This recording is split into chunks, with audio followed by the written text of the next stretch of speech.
அனைவருக்கும் வணக்கம். டிஎன்பிஎஸ்சி தரப்பிலிருந்து இன்னைக்கு ஒரு 3 முக்கியமான அறிவிப்புகள் வந்து வெளியிடப்பட்டிருக்கு. என்ன அப்படின்னா, குரூப் 1 எக்ஸாம் எழுத போறவங்களுக்கான ஹால் டிக்கெட்ட வந்து எப்படி டவுன்லோட் பண்ணணும்?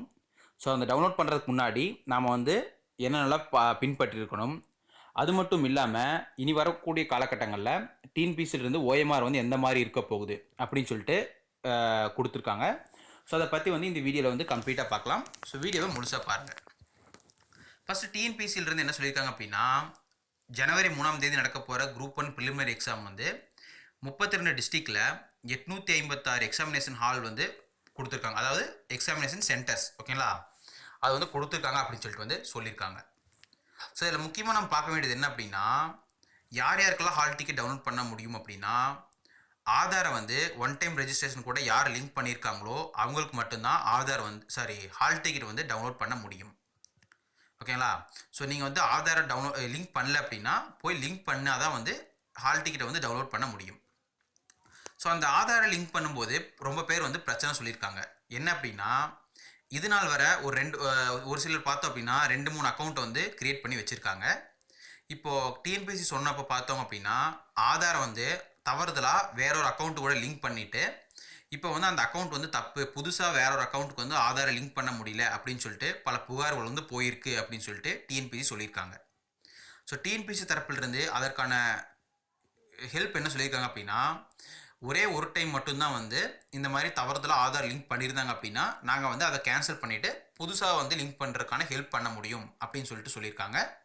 ஸோ நீங்கள் 2-3 அக்கௌண்ட் வச்சுருந்தீங்க அப்படின்னா, மேக்ஸிமம் யாரும் வச்சுருக்க மாட்டீங்க, வச்சுருந்தீங்க அப்படின்னா ஆதார் வந்து கரெக்டான அக்கௌண்ட் கூட லிங்க் பண்ணுங்கள், ஓகேங்களா? அடுத்து பார்த்தோம் அப்படின்னா வந்து அதாவது டிஎன்பிஎஸ்சி எக்ஸாம் எழுதுறவங்களுக்கு இன்ஸ்ட்ரக்ஷன்.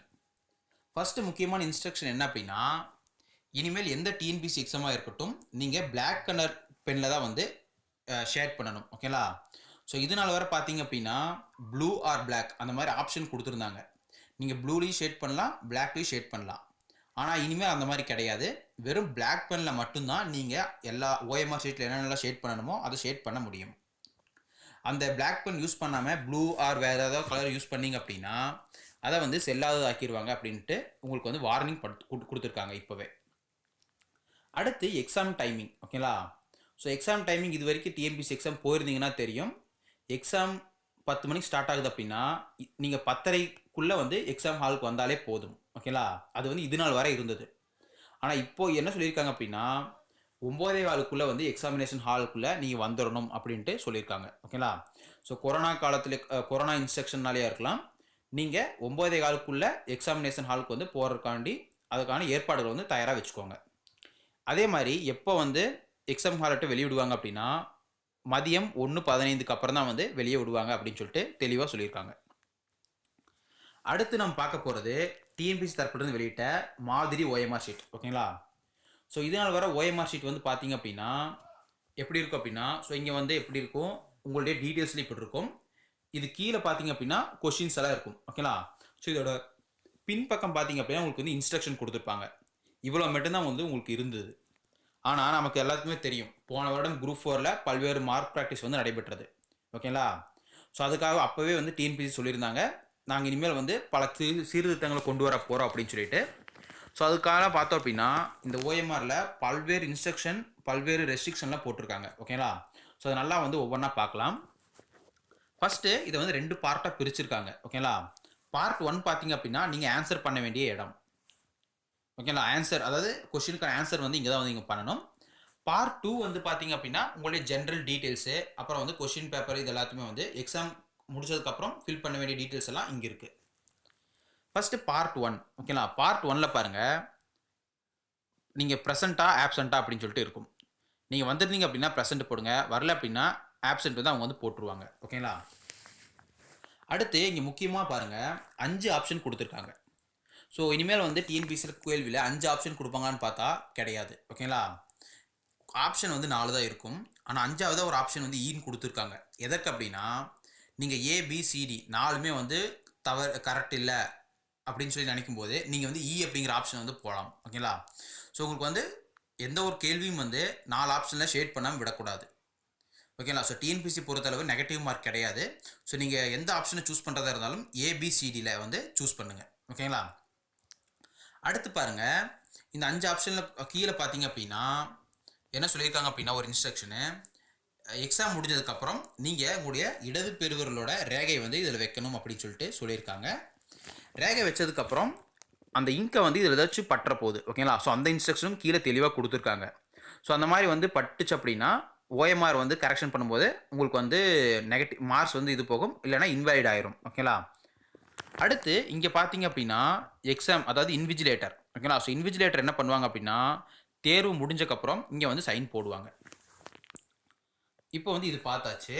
பிறகு இங்கே லெஃப்ட் சைடில் பாருங்கள் பார்ட் 2, ஓகேங்களா? ஸோ பார்ட் 2 வந்து இந்த டீட்டெயில்ஸ் எல்லாமே வந்து இப்போ மாதிரி தான். நீங்கள் வந்து எக்ஸாமினேஷன் ஹாலில் போகும்போது உங்களுடைய டீட்டெயில்ஸ் எல்லாமே பிரிண்ட் பண்ணி வந்துடும், ஓகேங்களா? ஸோ உங்களுடைய ஃபோட்டோ, அப்புறம் வந்து பார்த்தோம் அப்படின்னா இந்த ஸ்கேன் பண்ணுற அந்த கோடு, உங்களுடைய நேமு, அந்த எக்ஸாமினேஷன் ஹால், இந்த டீட்டெயில்ஸ் எல்லாமே வந்து அவங்க அதே வந்து பிரிண்ட் பண்ணி வந்துடும். நீங்கள் என்ன பண்ணணும் அப்படின்னா கீழே இருக்கிற டீட்டெயில்ஸ் எல்லாமே வந்து நீங்கள் வந்து ஃபில் பண்ணுற மாதிரி இருக்கும், ஓகேங்களா? ஸோ செக்ஷன் 2 பாருங்கள், இங்கே என்ன கொடுத்துருக்காங்க அப்படின்னா உங்களுடைய கொஷின் பேப்பர் புக்லெட்டில் வர நம்பர் அதை வந்து பிளாக் பால் பாயிண்ட் பெனில் நீங்கள் வந்து ஷேட் பண்ணணும் அப்படின்னு சொல்லிட்டு சொல்லியிருக்காங்க. தவறுதலாக ப்ளூ பென் யூஸ் பண்ணிடாதீங்க, பிளாக் மட்டும்தான் இனிமேல் வரக்கூடிய டிஎன்பிசி எந்த எக்ஸாமுக்கும் யூஸ் பண்ணணும். அடுத்து செக்ஷன் 3, ஓகேங்களா? ஸோ செக்ஷன் 3ல் பார்த்தீங்க அப்படின்னா என்ன சொல்லியிருக்காங்க அப்படின்னா இன்ஸ்ட்ரக்ஷன் படிங்க. இப்பகுதியை நிரப்பும் முன்னர் பக்கம் 2இல் உள்ள அறிவுரை 10 கவனமாக படிக்கவும் அப்படின்னு சொல்லியிருக்காங்க, ஓகேங்களா?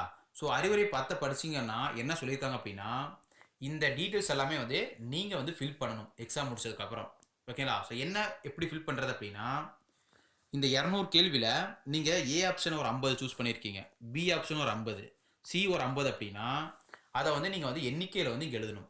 நான் ஏ ஆப்ஷனை வந்து இவ்வளோ சூஸ் பண்ணியிருக்கேன், பி ஆப்ஷனை இவ்வளோ சூஸ் பண்ணியிருக்கேன் அப்படின்ட்டு எழுதிட்டு அந்த எண்ணுக்கான இதை வந்து ஷேட் பண்ணணும், ஓகேங்களா?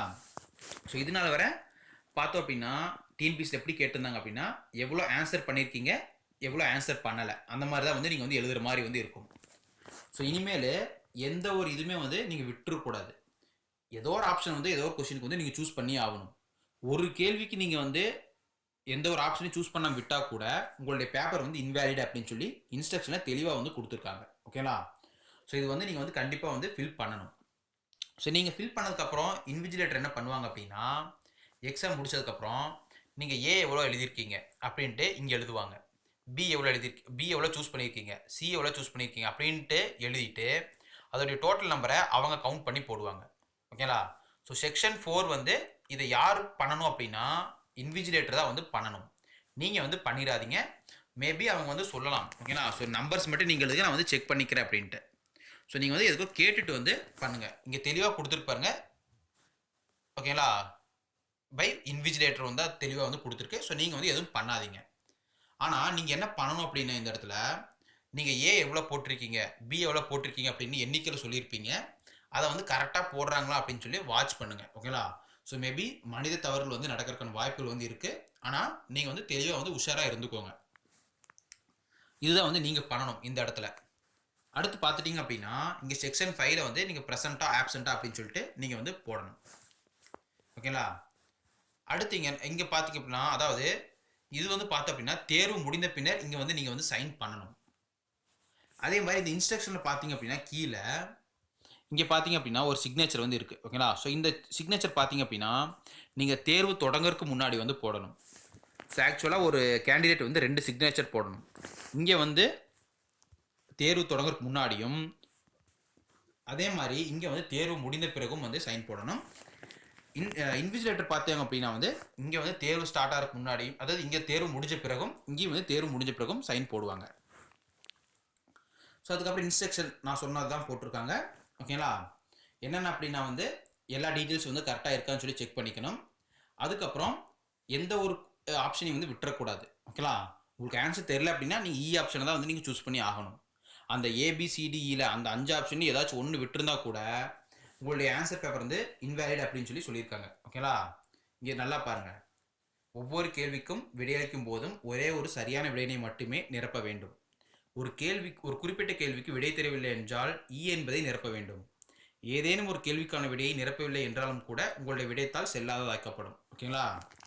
இதெல்லாம் எதனால் கொண்டு வந்தாங்க அப்படின்னா போன டைம் குரூப் 4ல் பண்ணதுனால தான், அந்த மார்க் ப்ராக்டிஸ் பண்ணதுனால தான் இவ்வளோ இது கொண்டு வந்திருக்காங்க. ஸோ இது வந்து வரவேற்கத்தக்க ஒன்று தான். ஓகேங்களா?